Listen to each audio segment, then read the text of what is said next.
This is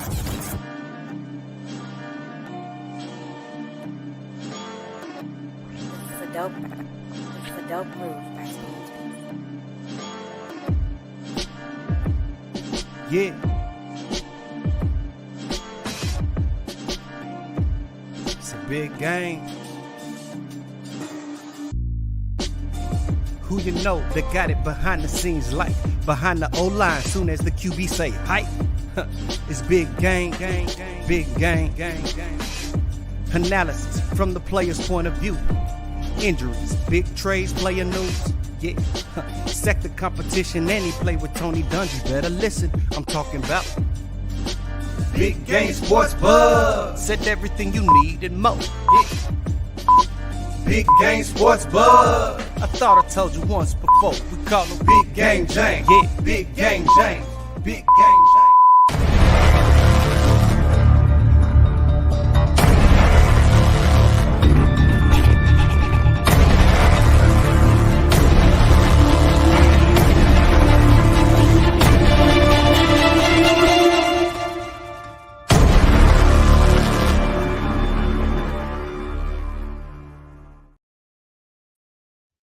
Hey, what's up, everybody? Welcome to another edition of Big Game Sports Buzz. I'm your boy, Big Game James, and of course, it is time for us to talk some sports.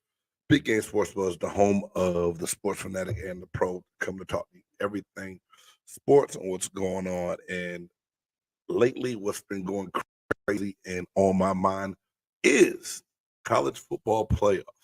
The Buff Nerd not gonna make it tonight, so it's just your boy. And if you're in here, drop in the chat. Let me know what you think. Let's talk about some of these different things that are going on. The college football playoffs. This past Sunday, it was announced who was going to be in the playoffs, and a lot of people had a lot of different things to say. Now, first and foremost, not everyone's going to agree with the situation. That's why everybody wants to see the playoffs expand. Everybody wants to get to a point where there's more teams, so there's less disparity about who's left out, and then less argument about being deserving of non-deserving of what's going on in college football. I've always believed that if you're in a Power 5 conference, you do well enough, go undefeated, you should be in. It seems like it's been like that in the past, where if you are undefeated, you get in the playoffs, and it leaves no question. Now, at the end of the day, I've had a lot of different conversations with a lot of different people.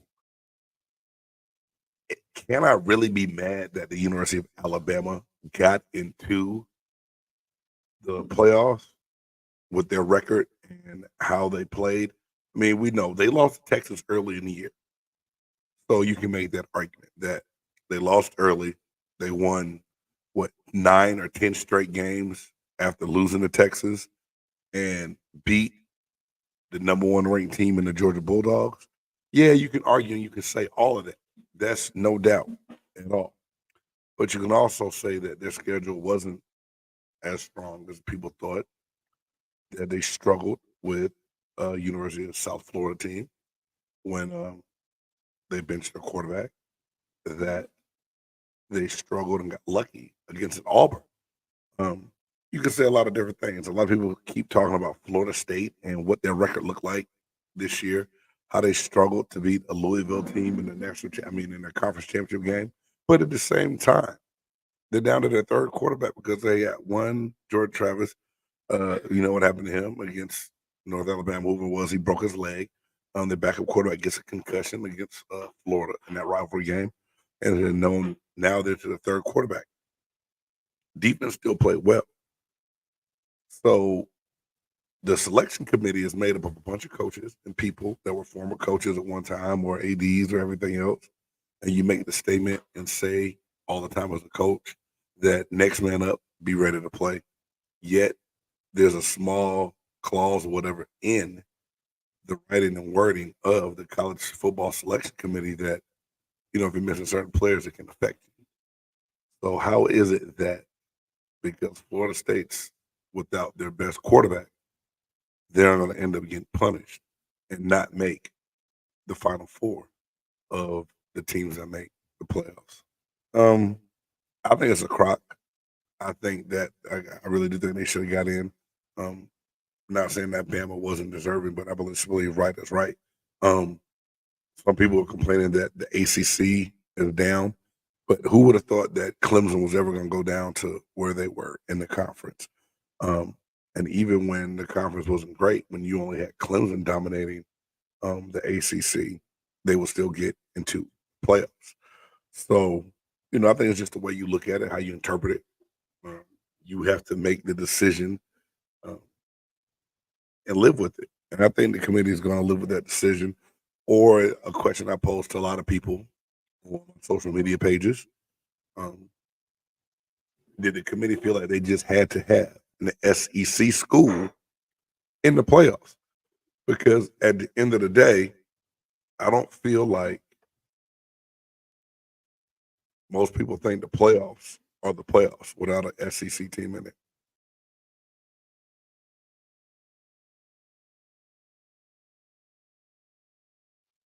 I mean, you look at it, the last couple of years has been Georgia winning.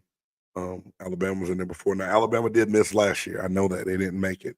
But I really don't think when it comes down to it that when you look at it, that the SEC, the conference that everybody rants and raves about, that is the best conference in college football, would have no representation in the college football playoffs.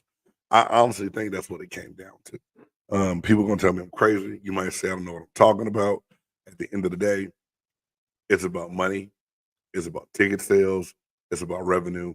And we know that the big, mighty train of Alabama and Coach Nick Saban, they drive dollars, they drive revenue at the University of Alabama. The SEC, they carry a lot of weight. A lot of people want to tune in to see the SEC. I know that. I do understand it. And yeah, it's going to, hey, shout out to my boy, Matt, and pull this up right here. Hey, Matt, you're right. At the end of the day, it's all about the money and it's about the bottom dollar. It's not about the most deserving. And in a business that we're in right now, and I say business of college football because it's turning into that. I'm going to talk about that a little bit later too. Oh, hell no.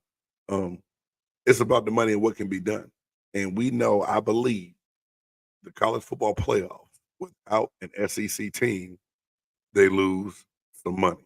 They lose a lot of money. Hey, man, Matt, I'm doing real good. I just got off of doing my NFC South Roundtable show. Big shout out to my boy Big Low, Big Q, Rashad, and Dave of PNP Nation. We just got through talking about the NFC South and at mid-season. Now had to hear my boy Big Low rub in that the Falcons are in first place right now. And I'm not really excited about having to hear a Falcons fan talk trash right now. But now, lo and behold, the money that Matt talked about, the revenue that we know is going to be brought in from those guys getting things done, it's a big money play. And at the end of the day, I'm not mad at all, realistically. I understand it. Money makes the world go round at all times. You know what I'm saying? So the one question I do have, and a lot of people kick to me too, is, all right, big game, you want Florida State to make it in. Do you honestly believe that they had a chance to win without their quarterback? Yes. And I know you might not believe me. I promise you, yes. I did think that Florida State would have a chance to win a game in these playoffs, but it was only because of their defense. Their defensive line, they played well, and I know it's the ACC. The way they got after Louisville and their quarterback, holding them to 3 points, the way they looked against the University of Florida in that last regular season game before the ACC championship game. I do believe that Florida State's defense could have kept them competitive and in a game. But realistically, looking at it now, like I said, I'm not gonna be mad. And at first, I got a lot of people say, "Man, it spoiled it for me. I don't even watch it no more. I'm not even gonna watch the playoffs." If I tell you that, I'd be lying. I'm gonna still watch the college football playoffs. I'm gonna still watch all 900 bowl games that they have because I love this time of the year. I love watching bowl games. I love watching college football playoffs. So I'm gonna still watch it. Now, do I think that Florida State could have competed? Yes. do think that they had a chance to compete. How competitive, I don't know. And a lot of people are saying this, and this is how they're trying to justify it. Hold on, I want to bring this comment up in a minute. A lot of people are trying to still justify that. Well, you'll see when they play Georgia in the Orange Bowl. Now we know. Hey, shout out to my boy cousin Joe. What's up, man? I know you still pissed, man, about your Seminoles, and you got the right to be mad and upset. I totally understand that. Now, in today's college bowl game, if players don't feel like they have a lot to play for, we know that they opt out. A lot of these guys might decide, hey, this ain't what I want to do. We're not playing for the Natty. I'm not going to play. You might have that from players on the Georgia side and players on the Florida State side.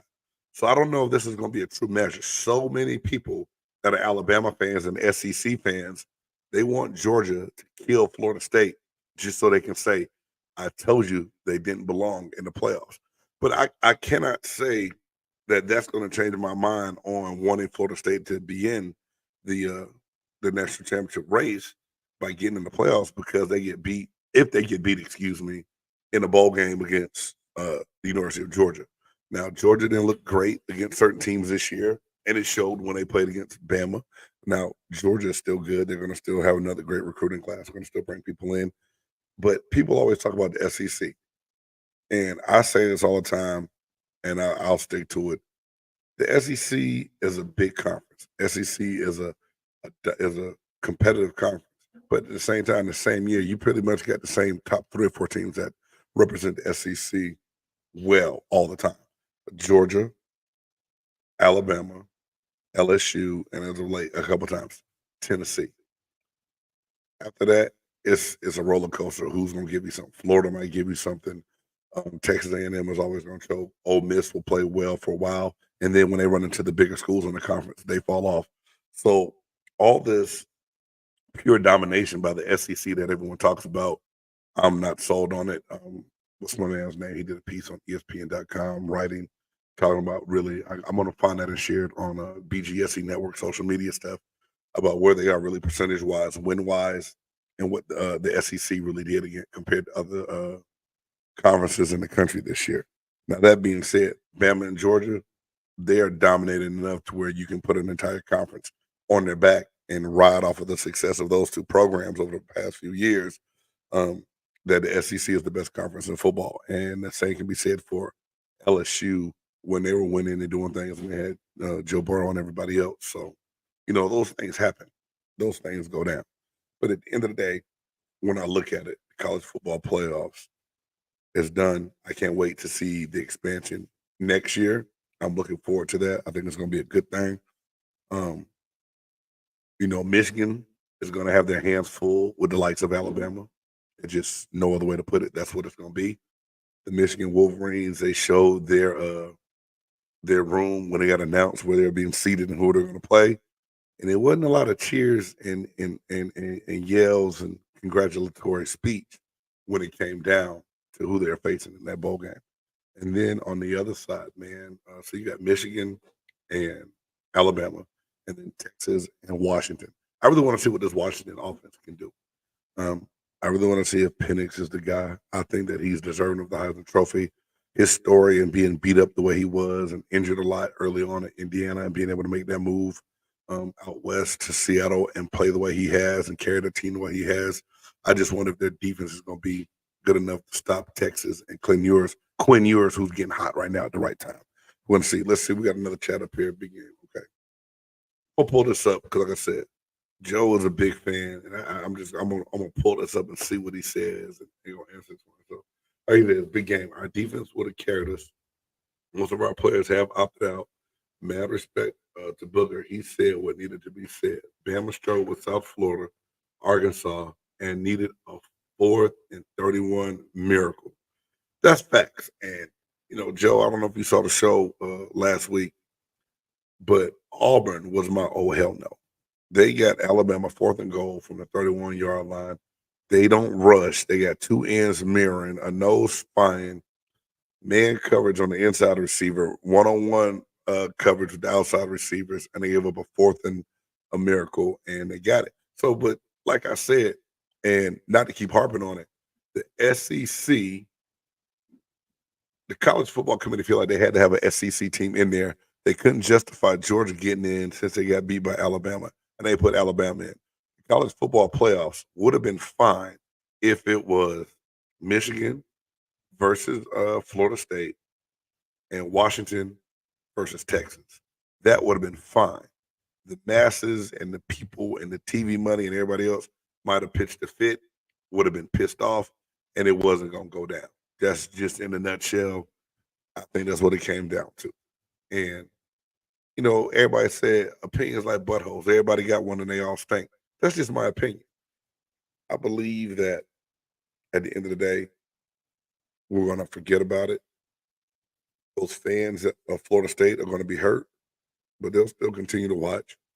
And it's going to be what it's going to be. Life is going to go on. They're still going to crown a national champion. Was that January 9th, I think it is. So whether we're mad or not, whether we say we're going to boycott it and not watch it, game's still going to be played. A champion's still going to be named. And life is still going to go on. We still going to keep going on with life the way it is. So at the end of the day, Florida State, I'm sorry that y'all got left out. I'm sorry you did not make the top 4 teams in the country to make it to the championship game, especially going undefeated and carrying a perfect record. Shout out to Mike Norvell for changing that program around, because I know early on when he came from Memphis and took over, a lot of people said that he wasn't going to make it, he wasn't going to do well, and he was going to struggle at Florida State. So for him to do what he's done at that place and still be able to get kids to come back in and start playing for him again, when they said Florida State has fallen behind when it comes to facilities and everything else, shout out to them. Best of luck next year. Next year, you finish 13-0. You might not make the top 4, but you still make it because they're going to take 12 teams. Hey, it is what it is. NBA in-season basketball tournament. I know a lot of people have been going crazy about this, saying they like it, don't like it, seeing what's going on. It's down to the Final 4. The Pelicans and the Lakers, and then the Pacers and the Bucks, I think it is. If I'm not mistaken, I'm trying to pull it up right now. The Lakers and Pelicans. Right now, the Lakers are up 38-33 on the Pelicans, and the Pacers beat the Bucks 128-119. So the Indiana Pacers will be facing the winner of the Lakers and the Pelicans. Now, I've been talking about this in-season tournament for a while. I kind of liked how they did something to try to spark some interest of what was going on. And then I had to see this article. Why in the hell did someone ask, do you think that the NBA in-season tournament is rigged? And shout out to my man, the sports judge, and asking the question, is it rigged? No, I don't think so. But it is kind of funny how the Lakers have looked crappy in a bunch of games this year, except for the damn NBA in-season tournament games. And they'll probably win this damn game against the Pelicans tonight and go play for the in-season championship. I don't think it's rigged, but I do think it's interesting. NBA, if you can do one thing for me, though, next year when you come back, and if you do this again, don't make them floors that crazy looking. I can't take it. I thought I was going to have a seizure, go blind on some of them floors that y'all had on the tournament. There's other ways y'all can be subtle about it and put those floors out there where everybody's going to be okay. So anyway, NBA in-season tournament championship game is going to be this Saturday. I think, like I said, the NBA. I've heard a lot of talk, and no, not my NBA guys, my NBA fan friends that are big NBA fans. They always talk NBA, but I've gotten comments and posts from other people that are casual basketball fans that are really watching more of the games and into what's going on from a standpoint of the NBA. So I love it. It was a great idea. Keep it up, bring it back again, and we have to continue to see what happens with this and how much success it can have. My bad. I'm trying to navigate 2 screens here and do something that I normally don't do because the buff nerd is usually doing that part with me. Anyway, NFL coaches on the hot seat. Well, Carolina Panthers wasted no time, and I just got through talking to Rashad and Dave, like I said, on the NFC South Roundtable by my boy Big Low on Low Country Sports, and all the drama and backlash that's going on right now in Carolina. Um, they just went ahead and they fired Frank Reich. 10 weeks into the season, 11 weeks, excuse me. First year, he didn't make it out. At the end of the day, it's everyone says that Tepper, the owner, is the problem. He's trying to overcorrect problems that they've had and get it fixed. For y'all out there watching this, and if you're coming in late and you catch the show after it's live, let me know what you think. Does firing a coach mid-season help? Now, it seemed to give the Raiders some life and some spark, naming Antonio Pierce their coach. Carolina fired Reich. They made their special teams coach their coach. Nothing has come of it, right? They didn't spark no interest. They gave my Buccaneers a game, or did my Buccaneers let them get back into a game that really shouldn't have been that close? However you want to see it and ask it, that's kind of what it was, right? But Frank Reich, that was the first person I had on there. And then talking about Dennis Allen in New Orleans. And my man Big Q said that it's time for Dennis Allen to go. That Dennis Allen is a defensive coordinator at best.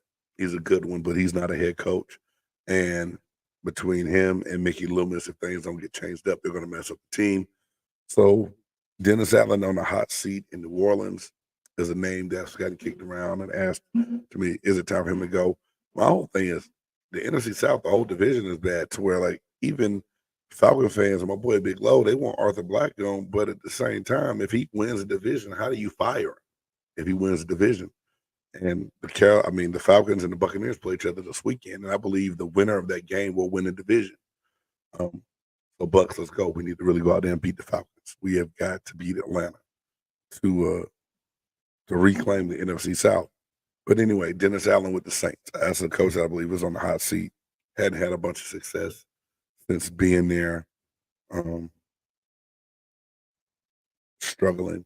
The offense is stagnant. David Carr has been banged up, and instead of just giving Jameis Winston a chance to go play, I think Carr is still trying to play. He's trying to come out of concussion protocol and be ready to go.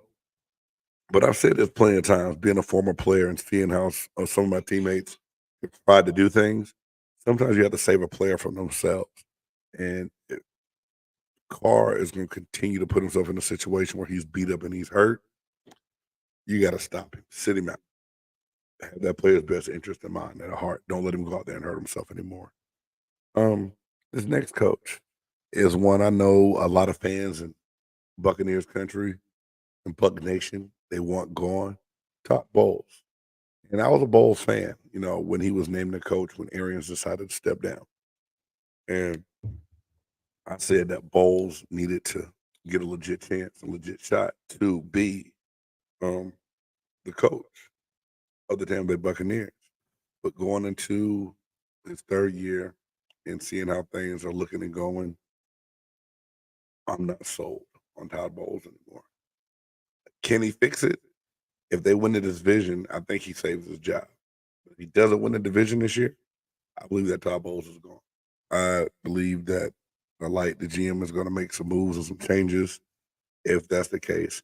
And so to answer some of the other questions that I have from some of my Buccaneer supporters, they said, do you extend Baker Mayfield?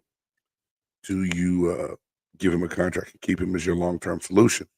If Todd Bowles is fired, then I believe that Canellis, the the offensive coordinator, is going to be fired. I believe the whole staff will be gone. And that being said, whoever named the coach and whatever kind of system he brings in, that's going to dictate if he is the coach or not, right? So, I think only time will tell, but I believe Todd Bowles is in a must-win situation every week from here on out. He's going to have to win the division to get things done. Next on this list, I have Ron Rivera. And I like Ron Rivera. I liked him in Carolina. I didn't think that he should be let go when he was, the way things kind of went down. But it is what it is. He's made some changes. He fired his long-term defensive coordinator not too long ago. But then they traded away different pieces on the defense. So it looks like the Commanders are cleaning house to try to make way to get other pieces in. And I believe it's just a matter of time. I believe Ron Rivera is going at the end of the season no matter what. I don't think that his job is safe. I don't think there's a way he can save his job. Another one on this list, Brandon Staley. I feel like Staley probably should have been fired once the Chargers blew the lead against the Jaguars in the playoffs last year. Supposed to be a defensive guy. When he came over and got that job, his defense has underperformed, although Khalil Mack did have a good game last weekend and helped save them. But you talk about one of the ugliest games on TV, and it wasn't pretty easy to watch. Justin Herbert is not performed, I think, the way that everyone has expected him to. And are the Chargers going to be looking to get an offensive-minded coach in there to help get that quarterback where they need him to be? But I believe Brandon Staley is on the hot seat, and I don't know if he's going to survive it. Only time will tell. We shall see if, he makes it, but I'm not sure. And then this last one, I don't think it's going to be a surprise, but it just still does not seem correct. Doesn't seem right saying it. Every time I say it, I scratch my head and I wonder, will this really happen? Is it time for the New England Patriots to go ahead and cut ties with Bill Belichick? I mean, the Patriots are awful right now. I mean, Mac Jones has been benched. Then Zappy put in and benched, and Mac Jones back. Mac Jones benched again. It seems unimaginable that there's anything else that Belichick can do. He's had total control over the team. He's been the GM. He's been the coach. He's been able to do a bunch of different things. He's given coaches chances that have proved that they can't get the job done in the NFL at an NFL level. And it's almost like, okay, what's next? I mean, the Patriots are 2-10 on the season. Ironically enough, right now they're beating the Pittsburgh Steelers 21-10, which in a game like this of this magnitude, I can see it happening. I can definitely see it happen. That the Steelers get caught slipping and Kenny Pickett is out. He's hurt. But is it time for Belichick to be replaced, or does Patriots ownership just take away some of the duties and some of the caps that he wears as a GM? Do they go in and say, hey, look, Bill, you do this, you coach. We're going to take these GM duties over. We're going to take over these personnel duties, and we're going to help us get back on track? Or do they just say, hey, you know what? It's been a great run. Thank you for making us one of the best franchises in the NFL and helping us get so many championships, but it's time now for us to part ways. That's hard to say. Like I said, I never thought that I would see it happen. I never thought I would see the demise of the Patriots the way I have over the last couple of seasons, but it's been evident ever since Tom Brady left that they're on a sinking ship and something has to be done. So I believe that Bill Belichick is going to be on the hot seat and go on very soon. Man, Buff Nerd, I'm sorry you got stuck at the office tonight. It don't seem right doing it without you. So I'm not going to be on here real long because I do the fans a disservice and injustice for not having both of us on here giving our opinions and our crazy banter that we have every week when we go back and forth. But this last down that I had in these 4 downs is best teams in the NFL. And I really wanted the Buff Nerd on here because he represents a team that a lot of people hate. Buff Nerd says that it's two fans. Fans that like the Cowboys and people that hate the Cowboys. Either those are two type of fans in the NFL. And I laugh all the time because I'm like, yeah, you're right. I'm a Buccaneers fan and I hate the goddamn Cowboys. But I asked the question, who are the top 3 teams right now in the NFL? Here it is. We're going into week 14. Playoff races are tight. Some teams are starting to separate themselves. Other teams are fighting for their playoff future and playoff lives. And, I've kicked this around a couple different times and I said a couple different teams. And, right now I'm going to say the same 3 that I said a couple weeks ago on the show. I believe right now, if everyone's healthy, the San Francisco 49ers will punch their ticket to play in the Super Bowl and win it this year if everyone is healthy. A lot of people's like, they don't even have the best record. They've lost 3 games. But when all those pieces are there, as far as Deebo Samuel, Christian McCaffrey, Trent Williams, Bosa, they added Chase Young. The defense is getting good. I mean, better, healthy. They got the best linebackers in the game to me with Greenlaw and all these guys. They're awesome, bro. It to me is hard to see a healthy San Francisco 49ers team being beat by anyone. Then I got to go. I'm still going to say the Miami Dolphins have something special on offense when they get things going. And Tyreek Hill looks like a machine. He doesn't even look human sometimes. What he's been able to do when he gets the ball in his hand, and Tua has not looked bad most of this season. I think you got to put the Dolphins up there in the top 3. And even though last couple of games haven't been great, they haven't looked super dominating, with the record, it's still hard for me to count out the Philadelphia Eagles right now.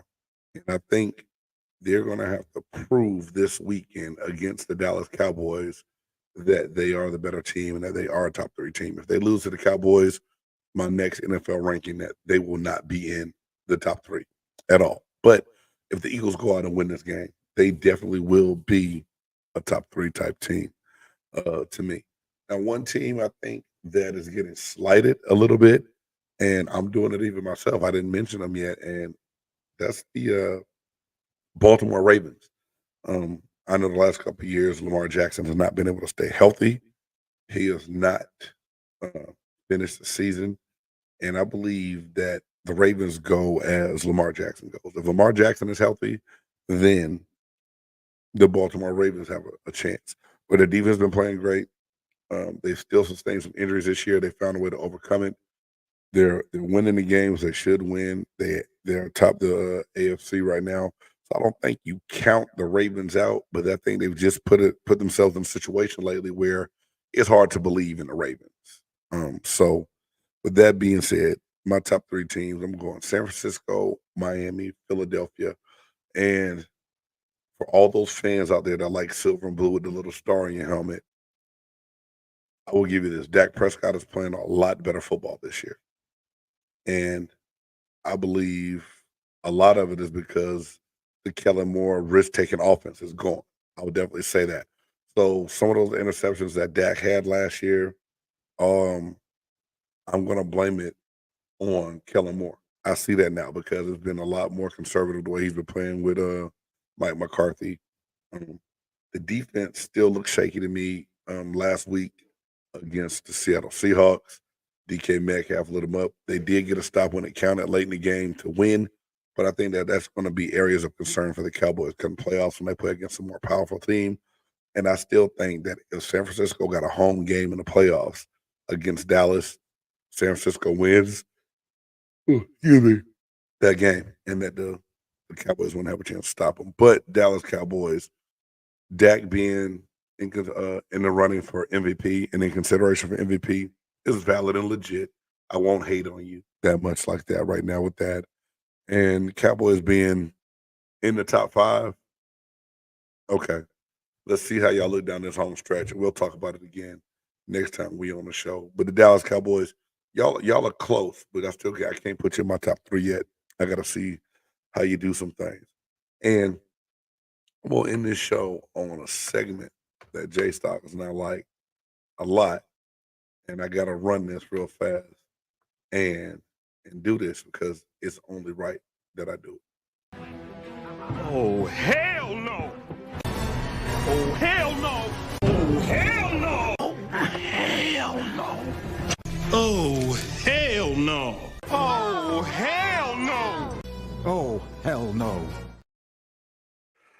That's right. Oh, hell no. It's the time of the show where we find something that happened in sports that was a little crazy and made us say, oh, hell no. So we talk a lot about NIL, name, image, and likeness, and deals, and the transfer portal and kids leaving. But here it is, I believe, maybe 3 years into this NIL thing, and seeing the portal open up, all these kids going in, transferring, doing different things. The NCAA just released a statement this weekend saying that they are working on legislation and rules to bring up in their meetings this spring to get it where players can be paid through NIL through licensing agreements with the universities to help regulate what goes on, to take some of the collective out of it. And this is all hell no for me because, excuse my language, no shit. You should have done this a long time ago. Um, when they start first talking about NIL and being able to play college athletes, I was like, that's a great idea. I was like, the NCAA needs to have something in place to where it's done the right way, money's distributed equally, and everyone's paid accordingly. That's all sports, male, female, whatever. Just get it in place, get it set up the right way. They didn't. Um, Getting out of control. They feel like they're losing control from an NCAA level.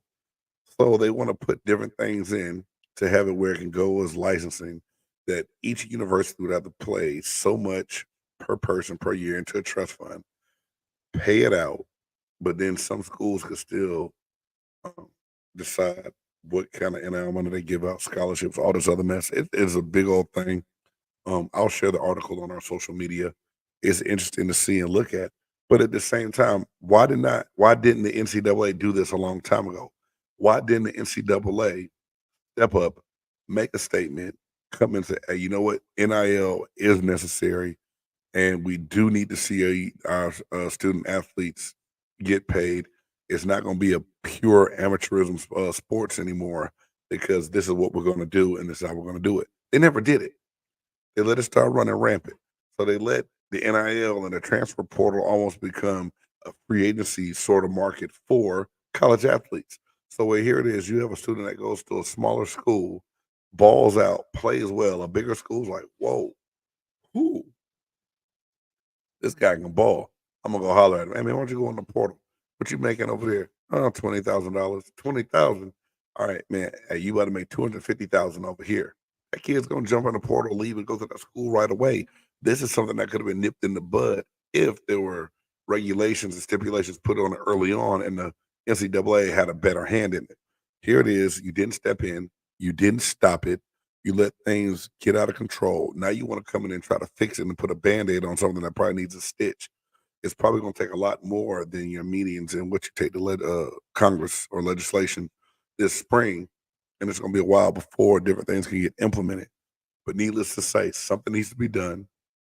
I want to see college athletes continue to get what they deserve, to be able to capitalize like the institutions and universities have been doing off of them the entire time that athletics has been around, because we know that universities have been getting rich off the blood, sweat, and tears of college athletes for a very long time, and athletes got very little to show for it. A lot of people say, well, you got an education.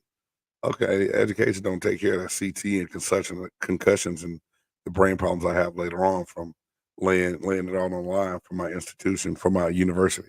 So anyway, needless to say, I'm sorry if you tuned in for the first time. This was not the normal dose of BGSB, Big Game Sports Buzz, but at the same time, we're always out here to bring you all the best sports news. If you get a chance, man, please make sure you check out everything on the network. We got the Monday Man Cave, Two Birds, One Show that's getting ready to kick off right now. That's Philly Sports and Craft Beer, Cowboys Cutting Up, and the Sports Chop Shop. So for the Buff Nerd, Jay Styles, I'm your boy, Big Game James. And until next time, may God bless you. Peace. Dope. It's a dope groove by Speed.